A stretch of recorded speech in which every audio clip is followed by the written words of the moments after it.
Assalomu alaykum akalar. Bugungi ishlarni ham boshlab olganmiz. Qirg'iziston Chatqalga kelganmiz. 300 talik Hyundai'mizni Venuslarni alishtirib beryapmiz.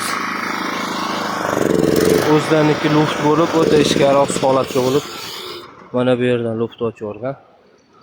Xudo xolasa mana Venuslarni yangi olib kelib qo'yish jarayonidamiz.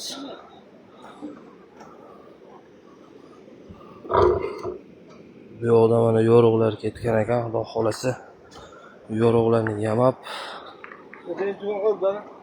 svarka qilib seldor oqmaydi qilib beramiz. Akalar bizni kuzatib turinglar, xudo xolasa bitgan videolarni ham qo'yamiz. Kimga shunaqa xizmatlar kerak bo'lsa, bemalol aloqa chiqaverasizlar.